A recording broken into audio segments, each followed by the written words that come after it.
Hey y'all, I've always believed that the shows that we binge and the movies we love are more than just entertainment. They're a window into who we are and who we might become. They're a place to talk about what truly matters. Welcome to Culture First, Democracy Always. I'm Tasha Pierce. Think of me as your favorite auntie who could talk about the latest sci fi flick 1 minute and then get to talking about voter suppression the next.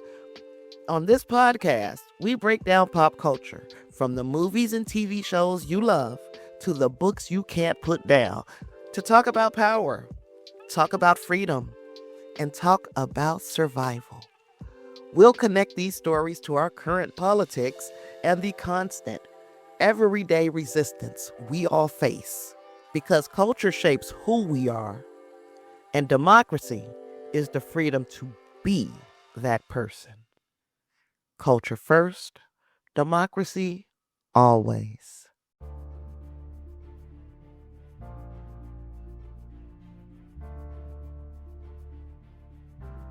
Welcome back, y'all. Today we're diving into a story that is as thrilling as it is terrifying. The Hunger Games. Now, I know what you're thinking.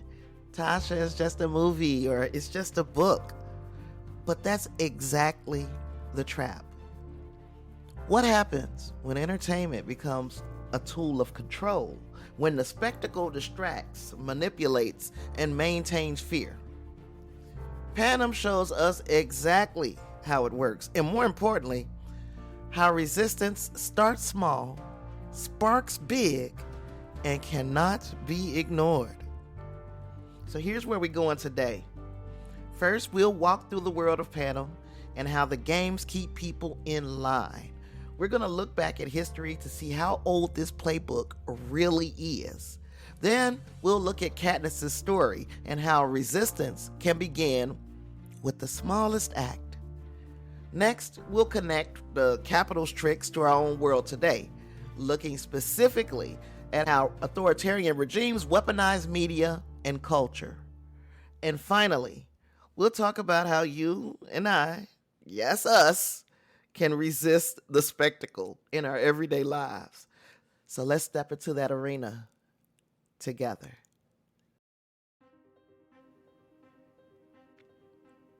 Part 1, The World of Panem. Let's set the stage. Panem, the capital, the districts. This is a world built on extreme inequality. The rich and powerful live in luxury while everyone else survives in poverty, serving as permanent workforce for the capital. And every year, the capital reminds them who's in charge by demanding a tribute. One boy and one girl from each district, ages 12 to 18. These kids are forced into a televised fight to the death. One survivor, everyone else dies. It's actually punishment disguised as entertainment, and it's mandatory viewing for the entire country. That's horrifying enough. But then here's the kicker. These games are not about sport. They're about control. The spectacle distracts people from their suffering. It keeps them divided and reinforces fear. And if this sounds familiar, it's because this is not a new idea, y'all. The writers of the Hunger Games didn't invent this mechanism. We can go all the way back to the Roman Empire. They had a similar recipe: bread and circuses. The empire kept the masses pacified by providing cheap food, the bread, and massive bloody public spectacles, the circuses. Those came in the form of gladiatorial games. It was a social contract of sorts. As long as the people were fed and entertained, they wouldn't riot or question the emperor's power. And it sounds really familiar. Panem just updated the Roman Colosseum for the reality TV era. Now, the game served three purposes: retribution, a yearly reminder of who won the last war, distraction, and giving the citizens something to argue about and obsess over other than their empty pantries and their lack of rights. And division, turning citizens of one district against another. So if you're focused on who won in the arena, you're not focused on the people who built the arena. Again, it sounds familiar, right? We don't need to live in Panem to see the echoes around us. Viral reality shows, nonstop social media drama, and especially the political theater. It's distraction dressed up as entertainment, or it's distraction dressed up as policy. This strategy is timeless because it works. When the spectacle was loud enough, we stopped paying attention to the foundations cracking beneath our feet. Even in fiction, controlling what people watch and focus on is a way to suppress dissent. Authoritarian power thrives when the citizens are spectators, not participants. Part 2, Resistance in the Story. Enter Katniss Everdeen. She's not just a survivor, she becomes a symbol. Her first act of resistance, volunteering to take her sister Prim's place. That one moment of love lit the match the Capitol never saw coming. Suddenly she wasn't just another tribute. She was a sister, a protector, a spark. The Capitol couldn't spin that into just another episode of their bloody reality show. And from there, Katniss keeps breaking their script. A mocking salute, bending the rules, inspiring others without even realizing it. Small choices made big ripples. Now the beauty of Katniss' story is that she's not some born revolutionary. She's no Asada Shakur. She doesn't have a political platform. She's simply a person trying to protect the people she loves in a brutal, dehumanizing system. But in an authoritarian world, any act of genuine humanity or selfless love is by definition an act of rebellion. It breaks the cynicism and fear that this regime relied on. That's why the smallest act of defiance can feel so powerful. It's a tear in the fabric of their perfect, cynical narrative. And that's the lesson for us. Resistance doesn't always have to look like riots or revolutions. Sometimes it's symbolic, strategic. Sometimes it's deeply personal.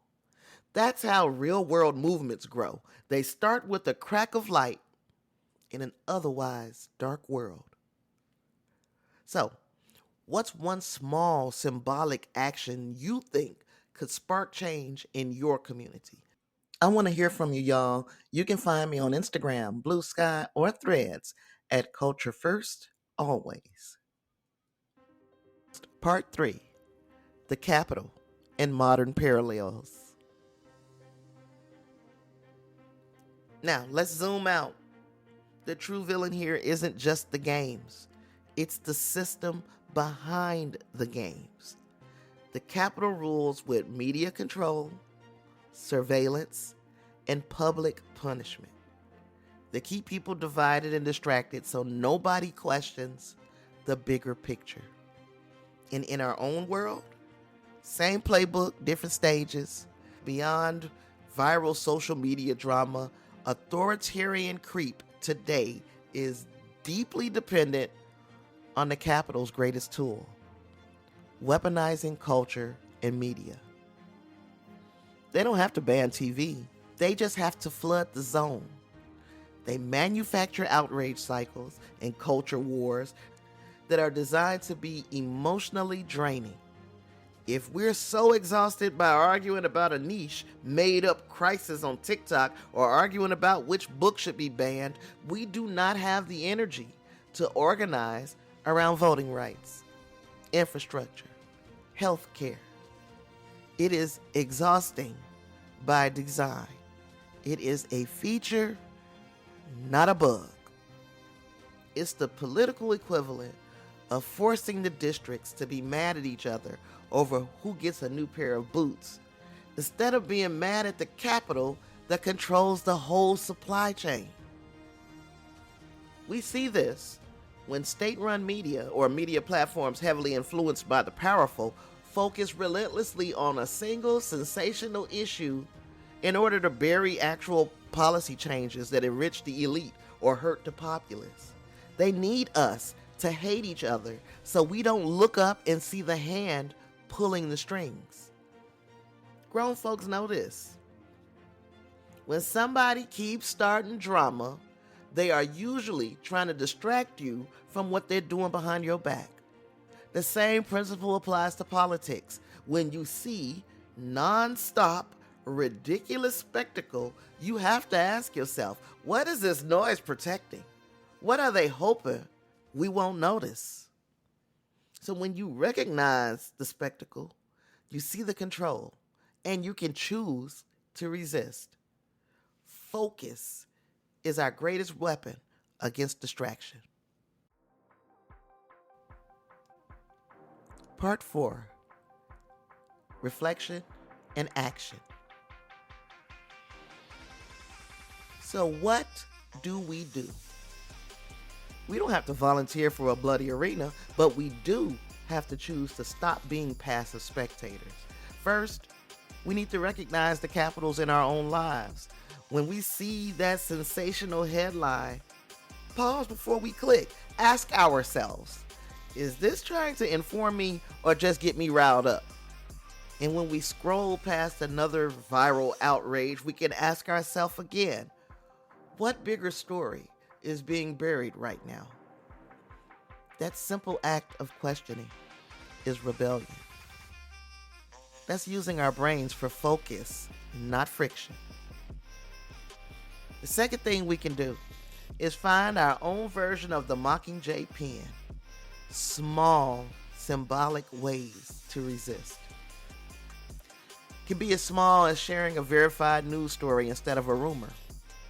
You can show up at a school board meeting. We can follow and amplify local activists and independent journalists.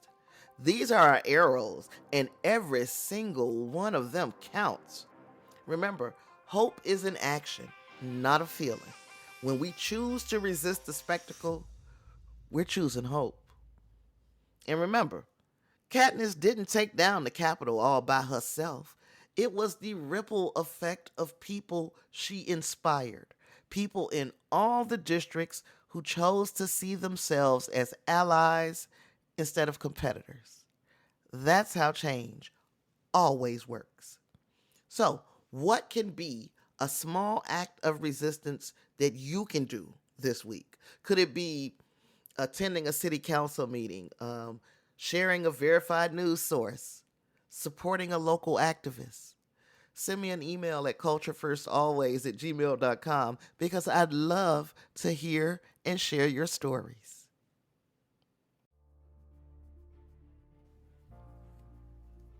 And all right, that's it for this week's episode. We've seen how The Hunger Games isn't just a sci-fi story. It's not just a movie. It's not just a book. It's a mirror. It shows us how entertainment can be twisted into control and how even the smallest act of resistance can ignite a movement. Now, a quick note for those of you guys who want the deeper dive, don't forget, Thursday is newsletter day in this world, and I'll be dropping a new one that connects the themes of spectacle and distraction in the Hunger Games to the history of book banning and protest movements. It's readable like an email from a good friend who connects these dots, and I offer context and I offer tools. So you can subscribe through the link in the show notes. Also, your voice is part of this conversation, so make sure to subscribe, leave a review, and share this episode with somebody you know. And connect with me on Instagram, Threads, or Blue Sky, again at Culture First Always, so we can keep building this community together. Next week, we're going to explore WandaVision.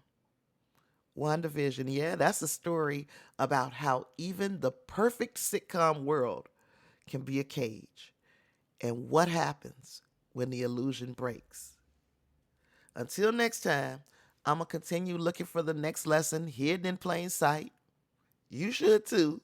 Stay aware, stay curious, and remember, culture first, democracy always.